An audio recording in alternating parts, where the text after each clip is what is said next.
আসসালামু আলাইকুম। সবাই কেমন আছেন? আজকে আপনাদেরকে দেখাবো গ্রাম বাংলার ঐতিহ্য। আসলে ধান কাটার মৌসুম যখন আসে, গ্রামগঞ্জে মানুষের আনন্দের সীমা থাকে না। তো তাই ধারাবাহিকতায় আমাদের এখন এলাকায় ঈদের ধান কাটা চলতেছে। দেখতে পাচ্ছেন বিস্তীর্ণ মাঠ, যত দূর চোখ দেয় শুধু ধান আর ধান। এই মাঠে এখন পর্যাপ্ত পরিমাণের মানুষ, বিশেষ করে আমার বাসা যেহেতু নওগাঁ জেলা, ধান কাটার সময় বিশেষ করে আমাদের এই পাশ থেকে উত্তরবঙ্গ, যেমন নীলফামারী, ডোমার, কুড়িগ্রাম, এই এলাকা থেকে প্রচণ্ড পরিমাণের মানুষ আমরা নিয়ে আসি। বা অনেক সময় অনেক বাড়িতে গত 10-15 বছর যাবৎ ধরে তারা রেগুলার এই সিজনের সময় কাজ করে যায়। 15 দিন বা 10 দিন এই ধান কাটা মৌসুম চলে সর্বোচ্চ।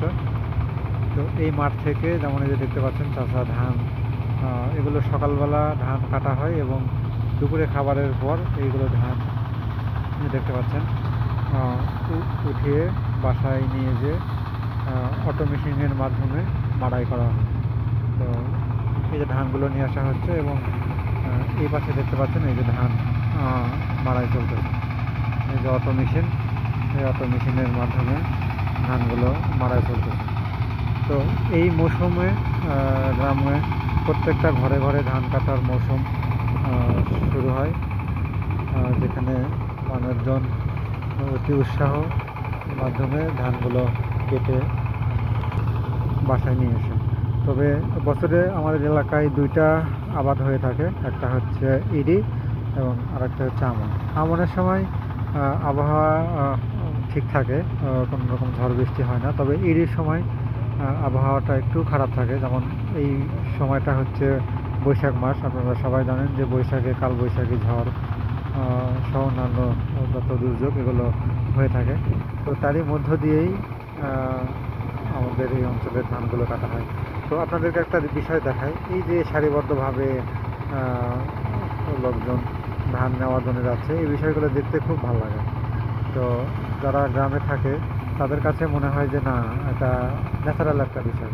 কিন্তু অনেকেই শহরে যারা বসবাস, যারা গ্রামের এই বিষয়গুলো জানে না, তারা যদি এই সময়টা গ্রামে এসে এই পরিবেশে দেখে, তাদের কাছে অনেক ভালো লাগবে এই বিষয়টা।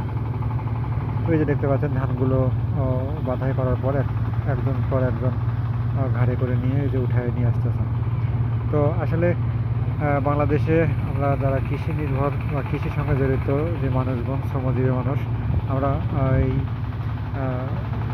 বাংলাদেশের যে মাটি, সোনার মাটি, এটাতে অনেক পরিশ্রমের মাধ্যমে এই ফসলগুলো ফলায়। কিন্তু বর্তমানে কৃষকদের মূল্যায়ন এই দেশে খুব একটা করা হয় না। যেমন তেলের সংকট, সারের সংকট, অন্যান্য বিষয় যেগুলো আছে, সবগুলোর সংকট থাকে এবং এই ফসলগুলো ফলানোর পরে পর্যাপ্ত পরিমাণ দামও পাওয়া যায় না। এখন যেমন এই ধানগুলো নিয়ে বাজারে যখন বিক্রয় করা হয়, যাদের কাছে বিক্রয় করা হয় পর্যাপ্ত পরিমাণের যে পরিমাণের দাম পাওয়ার দরকার সেই পরিমাণ দাম আমরা পাই না। তো এই একটা বিষয় যদি আমাদের সরকার এটা একটু তদারকি করতো, তাহলে কৃষকদের জন্য খুবই কল্যাণকর হতো। তো আজকের মতো ভিডিওটা শেষ করতেছি। সকলে ভালো